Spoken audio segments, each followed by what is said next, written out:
Check, check. 1, 2, 1, 2. Make me think of Loso's favorite rapper, Shaolin. I just listened to a song by him today. Oh, for real? 1, 2, 1, 2. Yep. In the place to be, the lowercase MC solely Man, you Deo listen to a lot Gloria. of music, don't you? Man, yeah, I got like 15,000 plus songs in my library. And That's fine. from classical to rock, rap, jazz, country.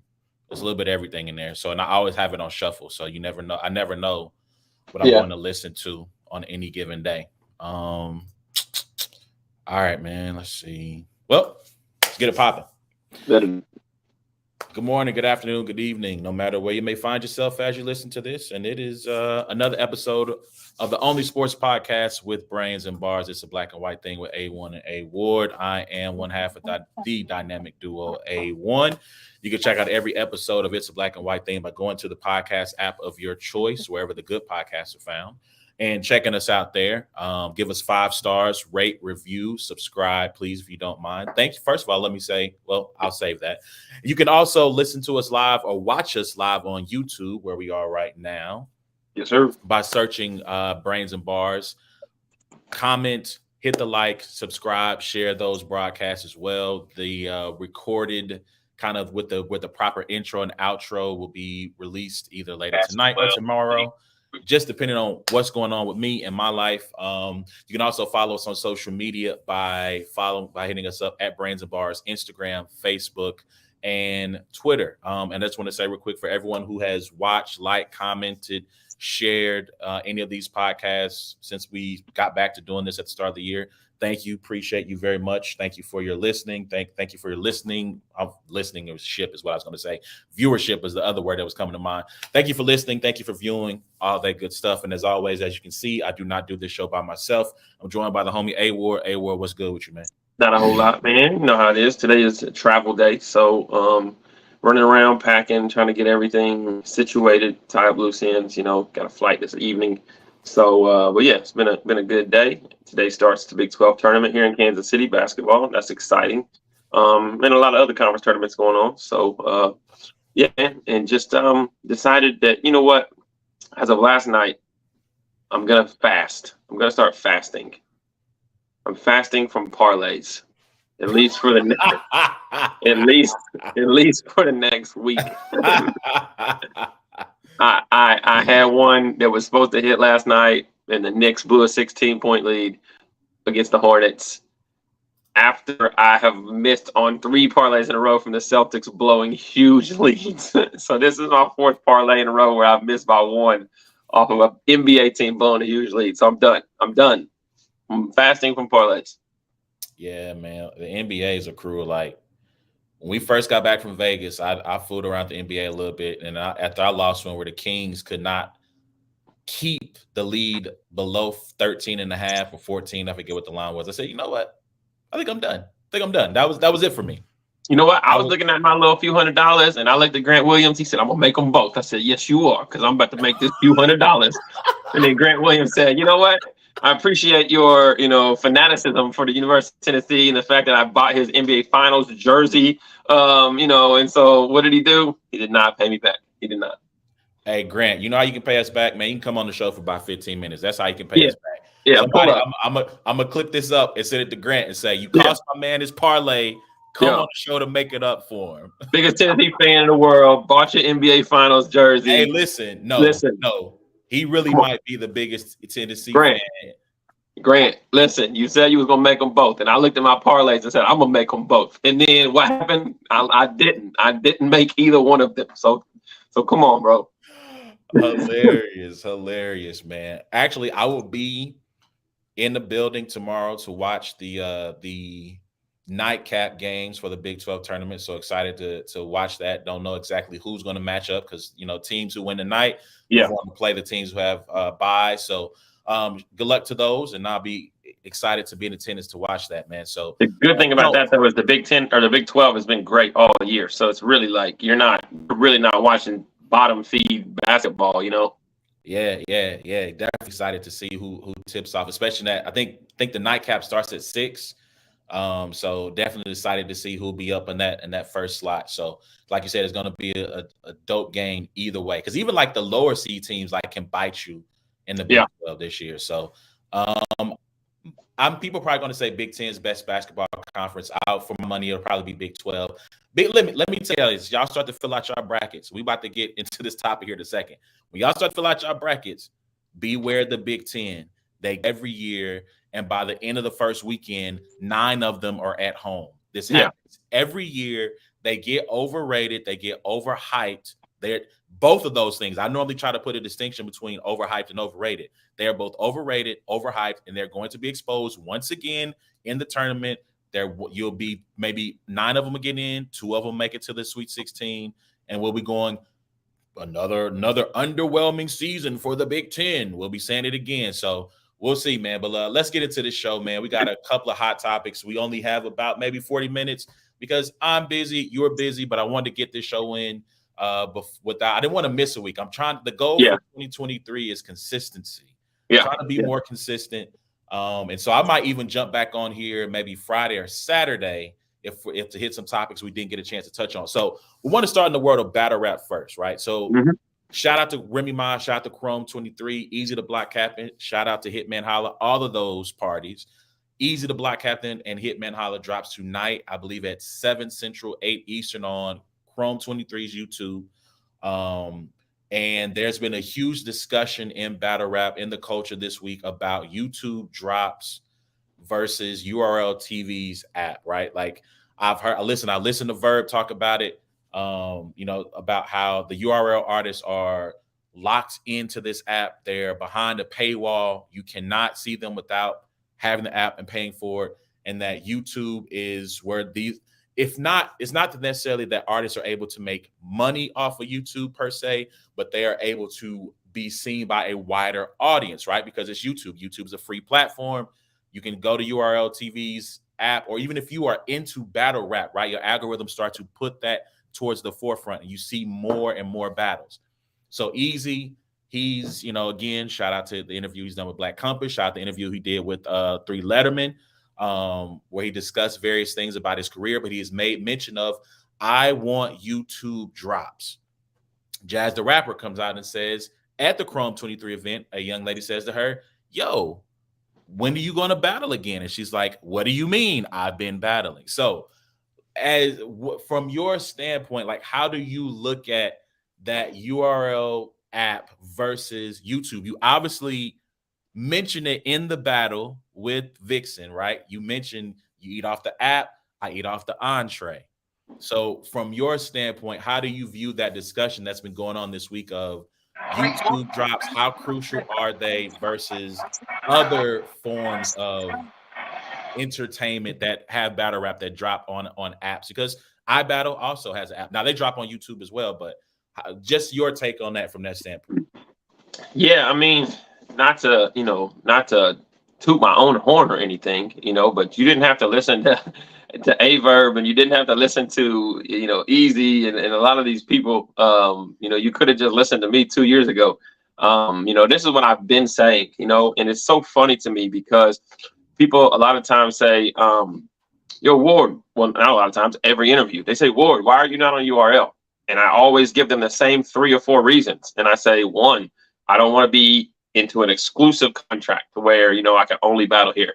2, I don't want to be specifically a URL battler where all of my battles are on an app, to where, people have to pay $8, And so now what you're seeing everybody come out, and it's kind of like, well, you made it a hot line, I made it a hot song. I guess, I don't know, I made a hot line 2 years ago, and now, that people that actually, have some kind of clout because they are URL battle rappers say the exact same thing. Now it's all of a sudden like, oh, they're so right, and it's kind of wild to me. But, Loso had mentioned it too.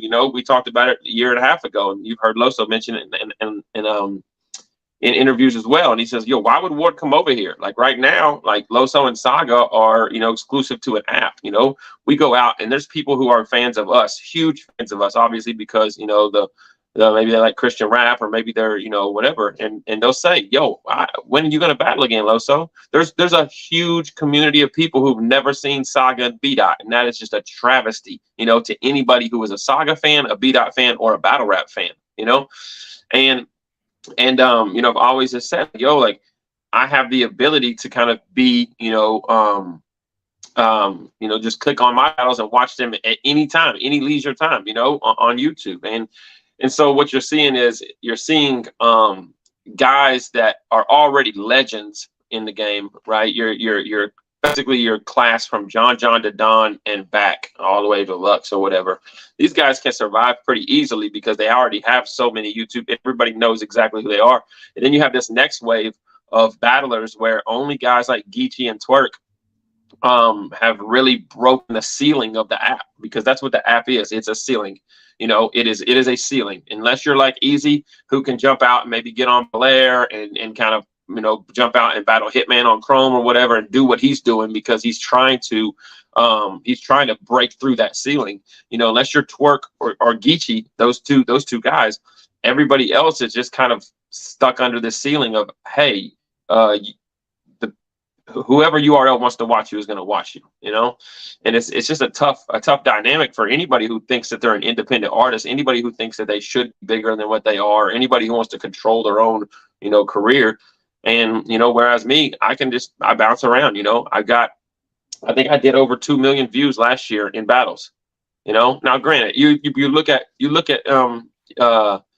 a Hitman or Easy, they're going to do that in one battle, right? Cool. Work harder, or work smarter, not harder, but I'm at the point right now where I just have to work hard, and so that, with that said, like, those views have positioned me to have a lot of different fans, a lot of people. I just did a Poets in Autumn tour, right? Poetry tour in 24 cities, 500 to 1,200 people every night in 24 different cities. How many of those people do you think are going to go home, pay $8 and buy an app to go watch one of my battles after they see me on a poetry tour? A very small amount. How many of those people do you think are going to go home and click YouTube and say, A Ward versus, and watch me? And they say, wow, this guy's good. I want to follow his battle rap career, So like, if you're trying to transcend, I don't know if that's the word. If you're trying to transition, or if you're trying to mix, the different things that you do, Easy's acting. He's on Bel Air. He probably meets a whole bunch of Hollywood people, a whole bunch of acting people, right? And so, like, he probably wants them to check his battles out. Hey, this is where I come from, I'm not paying $8 a month. I don't really rock. If you want to like dabble into those other areas, like, you need those YouTube drops because they're what's accessible. Now on the flip side, URL has basically said, Smack's like, I'm not going back to YouTube. I gave them free content for however many years, you know what I mean? And I'm staying with this app. And as the whole culture has always fed into what URL says is gospel. Right? True. Like, this is what we've always said. Anybody try to combat it, it doesn't matter, because if it's not URL, it's not Smack, it's not Beasley, it doesn't count. You know what I mean? True. Which is why we're okay with battles not starting on time. Why we're okay with bad mics, all kinds of different things. With we don't have any kind of structure in battle rap, but because the number one league in battle rap does the same thing, and there's no accountability. If somebody was to come up inside and say, no, we start on time, we have this, we do everything like this, like, yeah, but you're not URL. URL is gospel.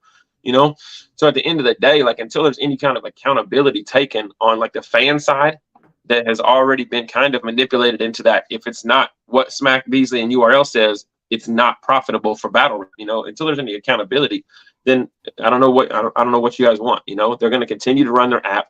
Their app, to me, is based off content, right, and not based off creating stars. And I think that they'll even fall back even more from it now, because now they create a star jumps ship, or they might even reformat their contracts or whatever.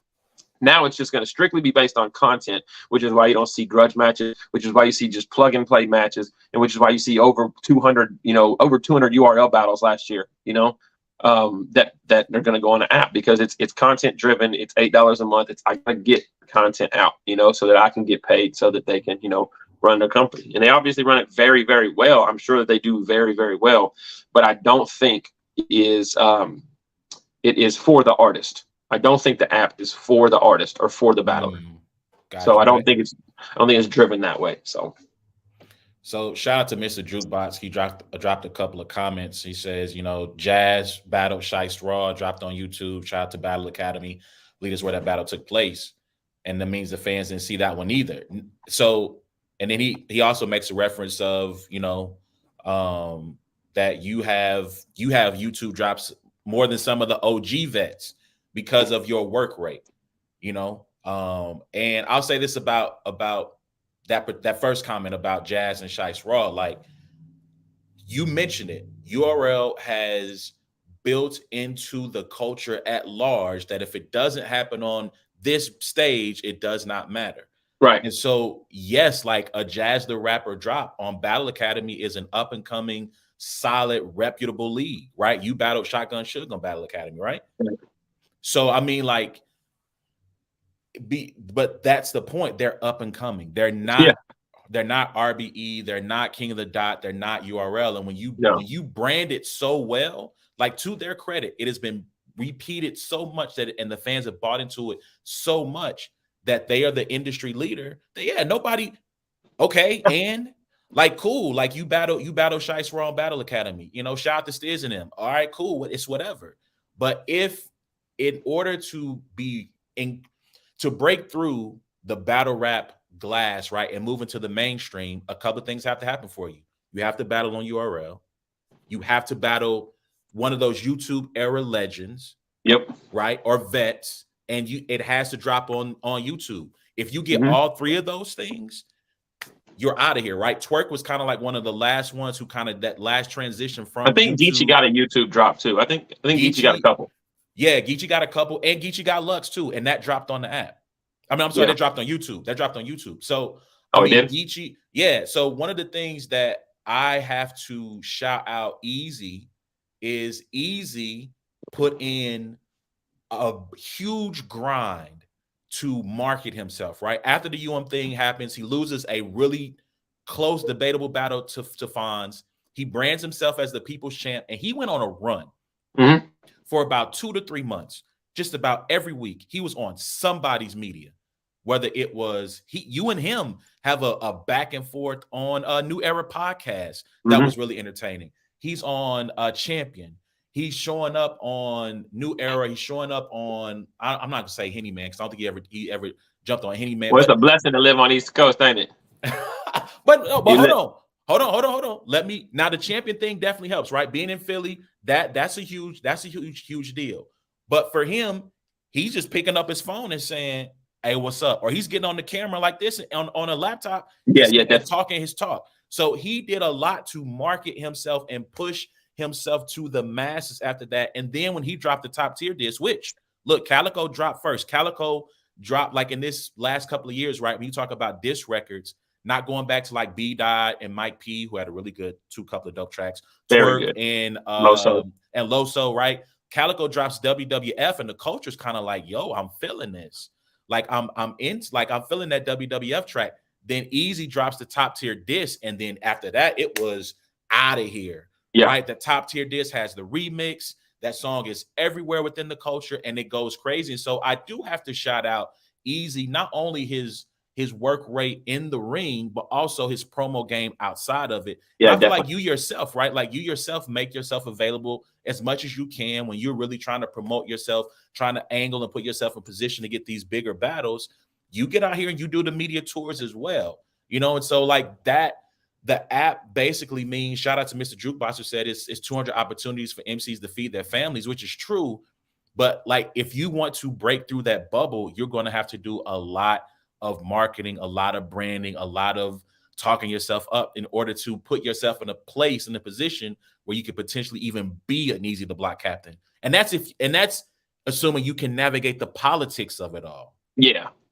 And I think that's what it is. I mean, it is 200 opportunities to feed families. Like, I mean, yes, and maybe less than that, because I would say probably 20 to 25% of those battles are probably, guys doing battles for free. I mean, I think that still happens when you're looking at because these are not all gnomes and summer madnesses. We're talking about everything that's had a URL stamp on it and been created as URL content. You know what I mean? But you can feed your family outside of URL too, very, very well. You know what I mean? Like it's very possible too. But yeah, like you said, you have Geechee and you have Twerk, and then now you have Easy and what he's done or whatever. And I'm just curious to see like if anybody else follows suit. I don't know if anybody else has like positioned themselves as what Easy has done. And part of it is, and like I talked about on our last podcast, there was a time where we looked up and the flyer said Easy to Block Captain versus Mook. That battle didn't go down, but the minute that they conveyed to the public that Easy to Block Captain can have Mook was the minute that was like, yo, he's on a different level than all of y'all. You know what I mean? Like he is not one of you guys anymore. He is not a part of what, of this class of people. And I'm sure he took that like, yo, like I'm not gonna spend time battling these guys. I'm gonna keep branding my career, and the only way for him to do that, is outside of the URL app, because the URL app is content driven. And I'm sure that URL is like, yeah, go ahead and do this app battle, and then we're gonna give you this gnome, and then we're gonna do this light work battle, and then we're gonna do this, you know what I mean? And he's like, yo, I'm not doing all of that. I'm not falling into the, to the content driven plug and play type stuff. I want Hitman. I want Suge. I want, Charlie Clip. I want these guys. I want them on YouTube drops, and I want to be considered one of them, And if he goes out and gets 3 or 4 of those matches in the next couple of years, he could very easily. People are talking about Geechee on Mount Rushmore after his run. He could very easily be considered that. If he goes and continues to take those legendary battlers, and stays away from the gauntlet of, I don't want to be disrespectful, but the young, hungry, talented people that drive the app. Yeah. So I want to get to this question from Jesse, and this is probably kind of our last word. We'll get into Lamar Jackson, but like he had Jesse, the homie Jesse asked, how much will this go down for him? How much will that go down for him when he gets away from URL? Yo, URL has all the power. This is the thing. Like I've always said this is like, like I said, they're the gospel. I don't know if they have the ability to, really affect his career from their standpoint. I would hope that they wouldn't, but I would also think that they are feeling a type of way right now. And we've seen battles blocked. We've seen battles, not even just blocked, bro. Like there's a ton of guys on the URL app that are not even under contract, who they know that if they go over to RBE, or if they go over to Chrome 23, or if they go over to King of the Dot, or if they go do this battle that the URL would probably frown upon, that they're not getting booked on URL, or they're not getting the bags and the battles that they want on URL anymore, So there's almost like a manipulation in blocking battles, a manipulation in blackballing certain, battlers to battle certain people on certain platforms, And, you've seen guys like Geechee and Rum Nitty be able to kind of navigate around those things because they're Geechee and Rum Nitty. But we just talked about how there's only a few of those people. So, like, I don't know, from the URL standpoint, if there's like a chess move that they're going to make and say, hey, you want to go out there in YouTube land and you want to battle all these big people and get all these YouTube drops. Well, cool. Just remember that 95% of the battlers, maybe 98% of the battlers in the world, want consistent battles on URL. And if they decide that they want to battle you out there, then we will eliminate that. And that could be dangerous. So then it could just be me and Easy. And we can just battle each other. We'll just battle each other every month, and see what happens. So, Mr. Jukebox, I do want to get back to your comment. He talked about Easy worked hard, but that means battlers have to work hard too to market themselves with the URL brand backing them. And I hear that, but and again, we don't have to go down this road, but I just mentioned Swamp had a tweet about once you really get to a certain level within battle rap, like you start to see the politics of it, and it's just like, bro, this isn't fun. Like it makes you not want to do it. And that's not the first time I've heard him mention something to that effect. Like, if there's a reason why battlers retire several times, like this is literally the world of Aaron Rodgers and Brett Favre 1,000,000 times over, because things get to a certain point where it's not fun. It's not for you guys, right? Like I can't speak it from that standpoint because I'm not a battler, obviously. Mm-hmm. But like, I mean, granted, been in these rooms with you when you listen to these guys talk, and they talk about the politics of it all and how not just URL. Like, I don't want to put this all on them as if they're the only ones, but even within other leagues, like the politics that happen between the league and the battler, and how things just get to be, not, it's not fun, it's not cool, like, right? And so again, well, I want to get to this last question. Shout out to the homie Lauren Smith. He had a question. So based on what you just said, what are the chances of success outside of URL? Now, before you answer that, granted, we're going to see a little bit of a litmus test tonight in this easy battle, right? Obviously, he's battling Hitman. Hitman is one of, if top 3, top 2 most recognizable battle rappers in America. I can't speak worldwide, but I'm pretty sure he's up there worldwide, top 10, top 5. So this battle is going to reach 1 million views. Just how quickly? And I think how quickly it gets to 1 million will also determine how people, the narrative, if you will, on Easy and his marketability, because of course it's Hitman. It's going to make 1 million, just how fast. But your thoughts on that question? The question is twofold, how success outside of URL. One, like me, I've never been on URL. The success outside of URL from a battler who has never been on URL, I would say very, very slim. Very slim. I don't tell people to take the route that I took. You know what I mean? I don't say this is the smartest thing. The smartest thing for Easy the Block Captain was to go to URL and do, Ultimate Madness and the exact route that he did. That was the smartest thing for Easy. My route doesn't work. But to go to URL, be established, to already have that stamp on you, so that you have all of these people, there's a huge group of battle rap fans that, regardless of how good I am, will always say, well, he hasn't done it over here. You know what I mean? They can't say that about Easy. He's already quote unquote dominated the URL. I don't know if I would say dominated, but he's on a crazy run. You know what I mean? Absolutely. He's battled, top tiers. He went through Ultimate Madness. He's got battles with guys like Danny Myers, who's bar god, hard to beat. He's got guys, Vets, Averb, Cortez, Goods. Like he's arguably hasn't lost a battle. So the success rate is really, about how you transition outside of URL. And I think right now is what we really have to look at is like, this is not I don't think this is a, hey man, it was great having you, hope you do well situation. This to me is a fractured relationship, from the outside looking in, Yeah. So now, whenever he battles, it just kind of depends on the route he takes. And then, granted, all the other leagues can't wait to book a URL star consistently on their league, so he's going to have plenty plates available to him on RBE, Chrome 23, and some of these other leagues. But it's definitely case by case. There's not really a hey, you can succeed outside of URL. It's really case by case. I'm a different case. He's a completely different case, and yeah, everybody's kind of different, man. Some guys, they're going to stay there. They're going to stay, faithful and loyal to, Smack and Bees, who have put money in their pockets for years and years and years, and they're just going to have that ceiling on the app, and that's just what they're going to have to make a decision. Hey, is the money, the consistency, the fact that I can battle once a month, I can make, however much money, and I can feed my family worth, me being on an app, so I don't know, we'll see. Some people like it, some people don't, but you know what, I'll tell you this much, it's probably money driven. It's probably a little bit of like loyalty driven, but a lot of it's money driven. And if any battlers can find a way to have streams of income outside of URL to where they're only battling because they love it and they're only battling to increase their stature or whatever, then I think you'll see more of them jump outside of the app. But if it's like, guys that want to be full-time battle rappers and need plates and stuff like that, they're definitely going to stay.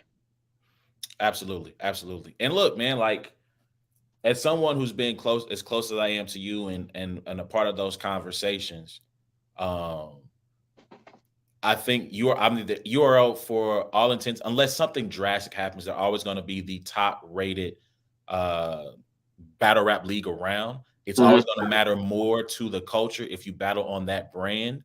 And I mean, Mr. Jukebox says Easy is a product of URL. True. But the longer he is away from that brand and he's on other platforms, he gets to be more into, and I'm going to use this as an example. I'm going to use DNA, right? DNA is a guy who's battled on all different various platforms. And while you think of him as a URL battler, there's probably a segment of them who just sees him as DNA, a battle rapper, not attached to a particular brand. And all it does is that when Easy does make his return, because here's the thing, we're saying this as if this is a done deal. He won't battle on URL in 2023 at all, and that's not the case. Not at all. You can easily negotiate with URL to say, if you want me on this brand, I just need YouTube drops. You can still drop it on the app. You can still do that. I just need a YouTube drop at some point within X amount of time. This could all just be a negotiating strategy ploy for him. Yeah. So again, it's not as if he's done with him. The culture is kind of taking it in that direction of, oh, he's out of there, right? He's done. But I don't necessarily think that's the case. Last comment, we're gonna get to Lamar Jackson, and I'll share a quick story on this. So this is from Teak Raw. Says 3 people I know used to watch battle rap. They watch Budden's podcast. They're asking me who is Easy. Promo in different markets can bring in lost fans or new fans, and this is a fact. So I got a guy on my team who came to me yesterday and was talking about Easy and Hitman. He saw a little bit of a promo. I don't know if he watched the VOD trailer from Chrome 23 or seen a blogger recapping it. And he goes, "Yo, who do you think won? I know you in the building. Who do you think won?" I'm like, "Well, I think it's close. I think Easy got second and third. Da da da da." And he's like, "Oh, word, yeah." He was like, "Arsenal was my favorite, man. Like, I'm like, I wonder why he stopped rapping." And I'm like, "Bruh, stop rapping." Like, what are you no, like, bro, he raps. He's still active. He's still doing his thing. It's just on an app now. It's not on YouTube anymore. Yeah, those barbershop conversations, man, are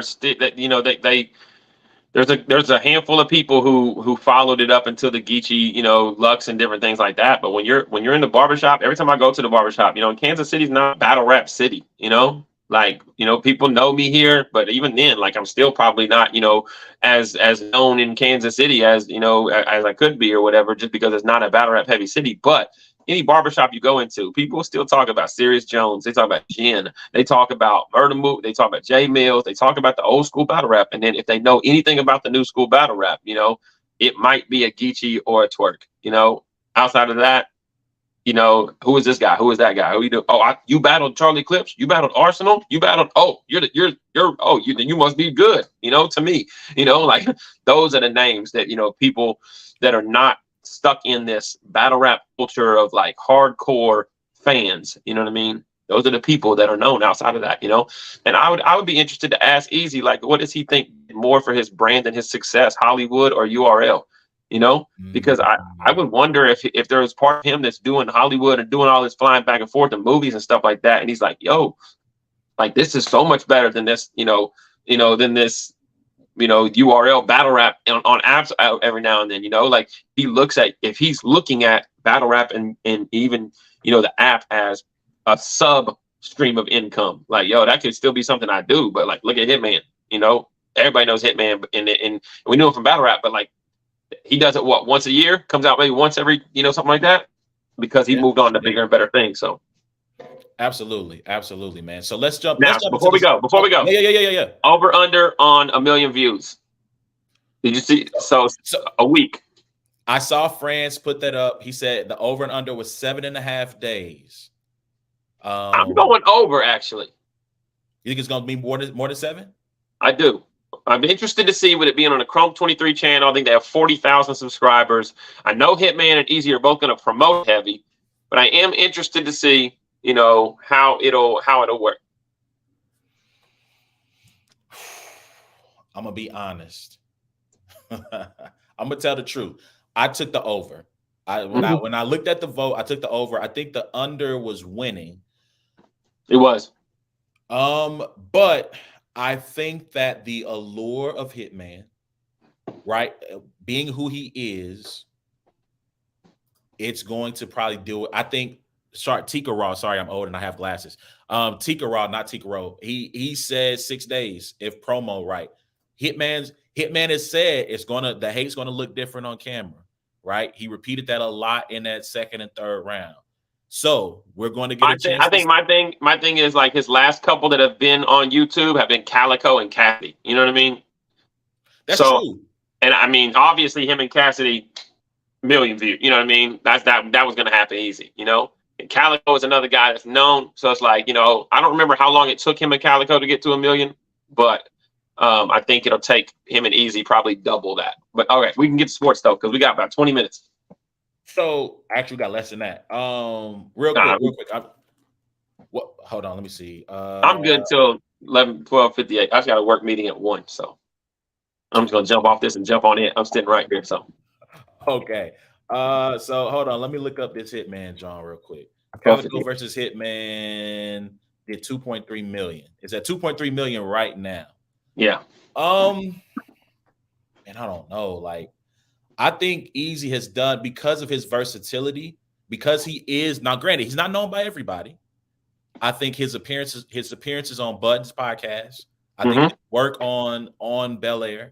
I think the fact that it's Hitman, and look, I stared at that poll for about a good 2 to 3 minutes and like pondered like before I made a decision. So we just left New York, so I'm not pausing things. I'm not pausing things, but you know. Hey, listen, hold on. Let me get a rant off real quick. I'm done with pause culture. Man, I'm 40 years old, man. You know what we talking about out here. You know I'm not into that type of time. I'm not pausing nothing no more. Y'all can pause if you want to. I'm good. I'm keeping my life going. All right, tell us more about the poll. Come on.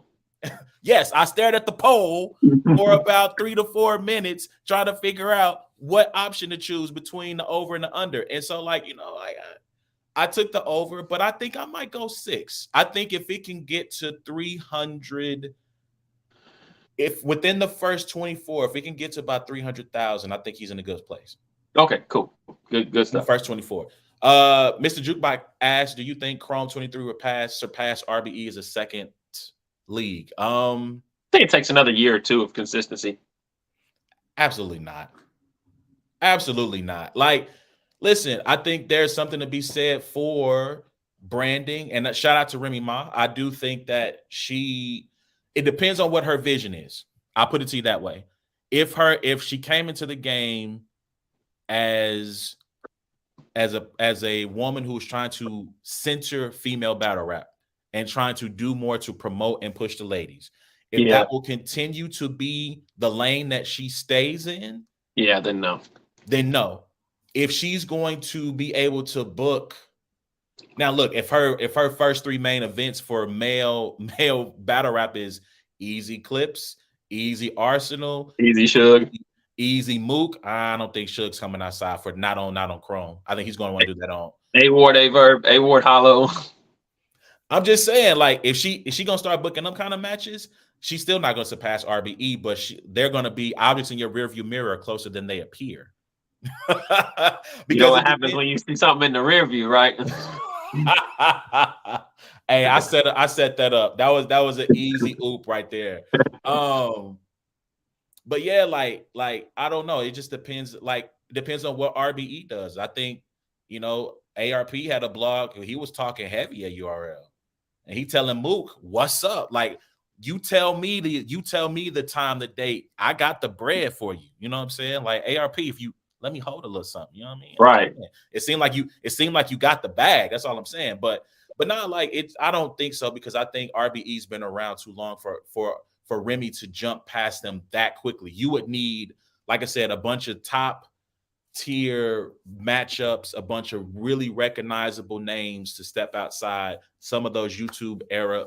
I think it's a little beyond the matchups. I think that it's like if she's continuing to partner with Joe Budden podcast, Revolt, and she's putting together events, and she's got like these celebrities and everybody coming out and backing out places in New York. I think that, you know, within a year or two of consistency of booking main events and, like, you know, whatever, I really think that she could be up there, you know.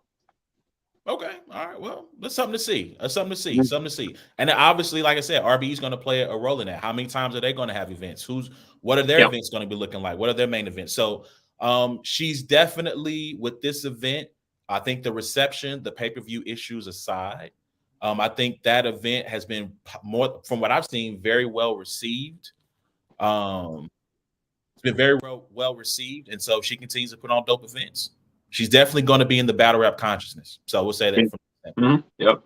So let's take a Tika Rowe. My bad, bro. I keep messing your name up. Although you messed up the Commanders thing. That's all right. That's all right. That's all right. The Vanderbilt Commodores and the Washington Commanders are basically the bottom of their respective football situations. So we're good. So Lamar Jackson, man, you know, the Baltimore Ravens could not work out a long-term deal with him in a a little bit of a twist.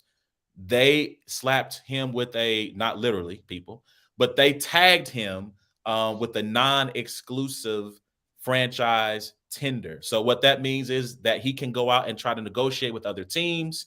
He can try to go out and negotiate with other teams. If someone wants to sign him, they can. The Ravens have the right to match that offer that he gets, or the team that signs him would have to surrender 2 first-round draft picks. And so I'll just get your thoughts first when you saw that news come through and what you think that means for Lamar and his future with the Ravens. He's gone. That's what I think it means. I definitely think there's enough desperate, franchises out there. Now, granted, like he has to meet with them and want to play there, right? Right. So I mean, like he has the ability to go out and talk to these teams. Like he can negotiate with them.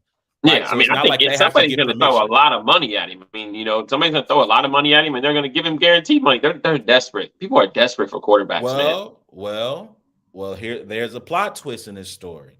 So within the first hour of this news becoming available, the Falcons said we're out.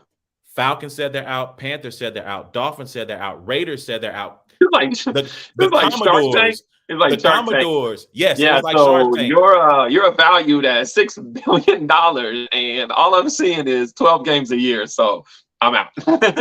Yeah. So I mean, right. So all those 5 teams all said that they are not going to invest or look at signing Lamar, and immediately the cries of collusion started to jump out because, like you said, Lamar wants his contract fully guaranteed. I'm pretty sure he's probably looking at something between 5 to 6 years in terms of the contract length, right? $250 million minimum guaranteed.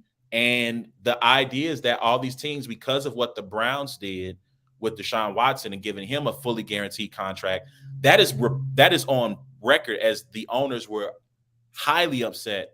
I forget the name of the cat from Tennessee who Bill Haslam, Flying J.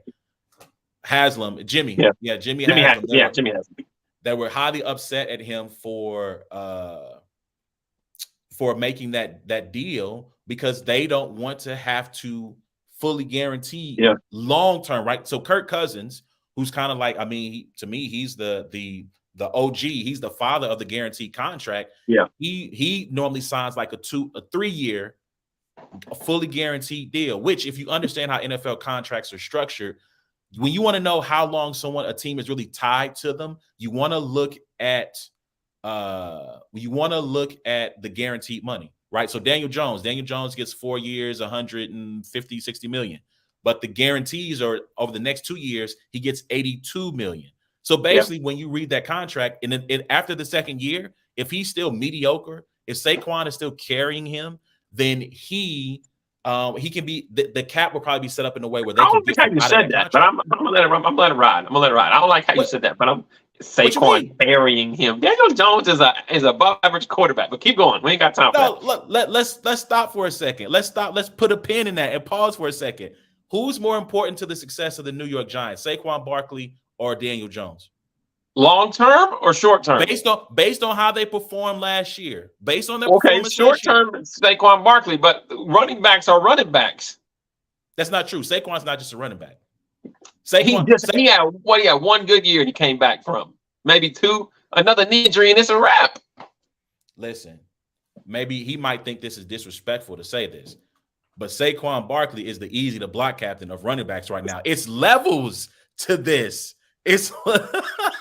It's levels right now. Like there's a difference between Saquon and shout out to Isaiah Pacheco. Isaiah Pacheco is a nice running back, but there's levels between when you talk about Christian McCaffrey, when you talk about Saquon, I'll throw Nick Chubb in there or a doubt. Like when you talk about those guys, there's a clear separation between that caliber of running back and the other ones. As a Niner fan, Elijah Mitchell is a good running back. He's a really nice running back.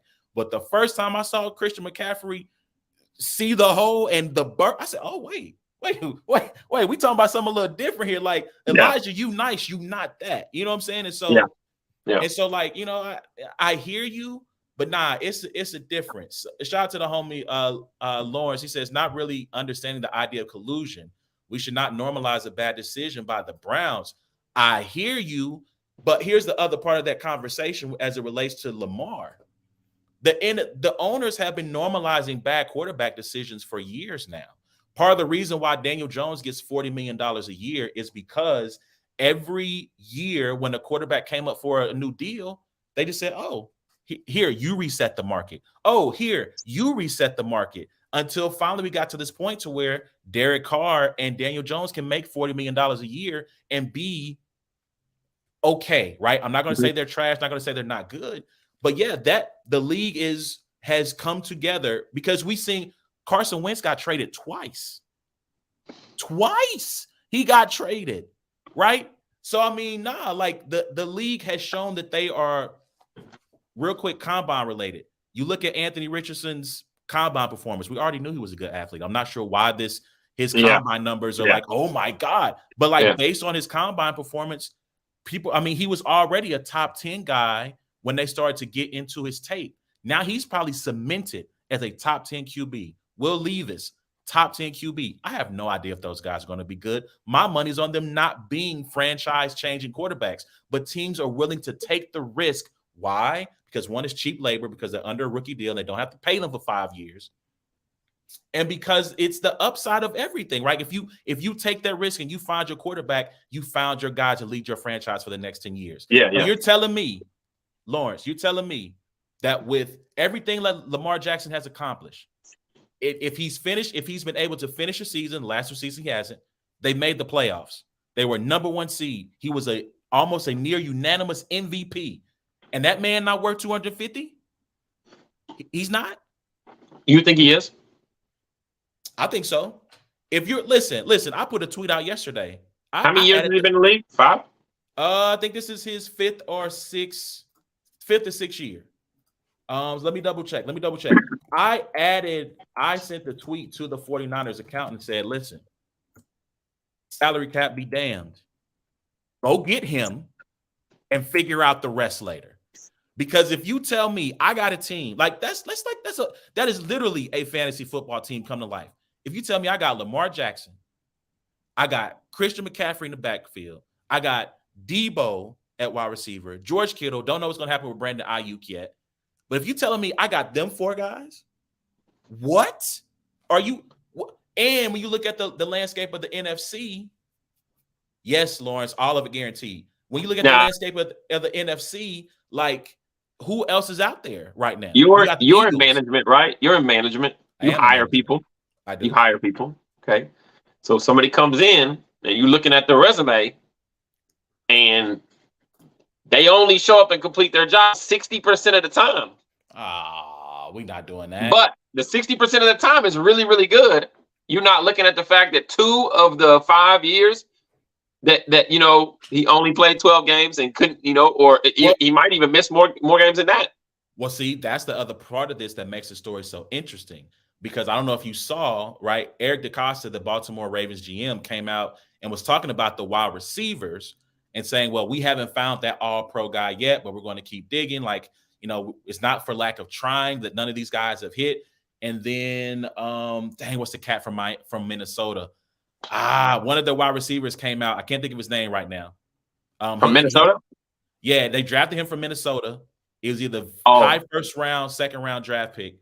Comes out and he's like, yo, stop blaming us for the failures of this organization. Your strength and conditioning coach is trash. And then you have former players come out and go, oh yeah, that guy, he lengthened my injury, or he ended my career based off of his workout regimens and things that he was doing. So you also have that kind of intrigue on top of everything else of, well, Lamar's missed the last 2 seasons, but how much is their strength and conditioning program to blame for that? Because the Players Association also did a poll ranking the organizations, and their strength and conditioning program got an F from the players. So again, like you kind of have all of that intrigue on top of it. And to be in management, if I asked one of my staff to do as much as Lamar does for that team, especially offensively, he is the offense, right? He is, granted, he had Hollywood Brown. I got to Come think. on, he's got Gus Edwards. What are you talking? I'm just kidding. That's what I'm saying. Yeah, that's what I'm saying. Like that. Mark That Andrews, whole though, top 5 tight end. top 5 tight We're end. not gonna sleep Absolutely. on Mark. Rashad Bateman. Rashad Bateman is a young man's name. Yes. Right. Rashad Bateman came out and he put out a tweet. He took it down. But he came out with a tweet like, "Yo, the strength and conditioning coach is trash." Which they fired him. Which they did fire him. Lawrence says, doesn't guarantee money have to be in escrow. That's the other part of it. So this story has layers, right? The money does have to be in escrow, and that is something that the owners are not reluctant to do. As a matter of fact, part of the reason why the Raiders are out on Lamar Jackson is because they can't afford. They're broke. Yes. Are they still paying John Gruden? They are still paying John. And listen, part of the reason why the thought that they would not fire Josh McDaniels is because Mark Davis would not have the money to be able to pay him and another coach if he fired him. So there's a lot of moving parts to this story. But to me, listen, if I'm a head coach, if I'm an owner, this is what, and I also talk about these teams that they are not invested. NFL owners are not as invested in winning as you think. And here's why I say that. If you're telling me I got Lamar Jackson, at worst, he's a top 10 quarterback, right? Yeah.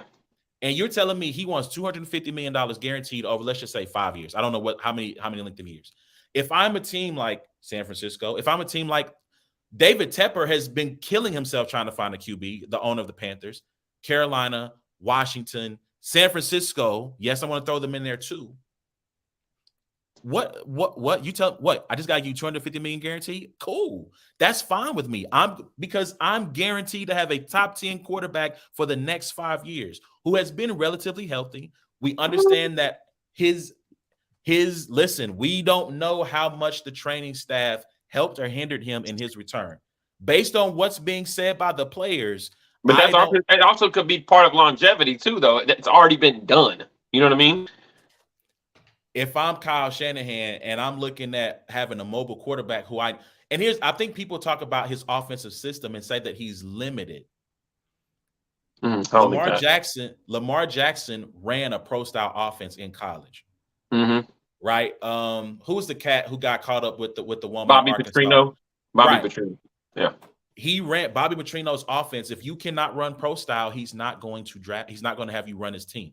So he can run a pro-style offense. They chose to make it more of a read option offense, which why not? Why wouldn't you? But you can put him in a drop back situation. Lamar can throw dots. Yep. So that's all I'm saying. I know we out of time, man. We're going to continue this conversation. We're going to continue to follow this story as it happens. We wanted to jump in. I wanted to make sure to get your thoughts on the YouTube situation versus the app. And I want to have that quick convo on Lamar. I might jump back if I don't get in this week. Next week, I definitely want to get back in and talk about Ja Morant and the situation and circumstances surrounding him, the NBA. So thank you guys for tuning in. Thank you for everyone who was here live watching with us in the comments. Cheers. We appreciate y'all. Remember, you can check out each episode of It's a Black and White Thing by going to the podcast app of your choice, wherever you find the good podcast, subscribing, review, comment, all that good stuff. Same for YouTube at Brains and Bars, all one word. Search that, subscribe, hit the like button, share the broadcast.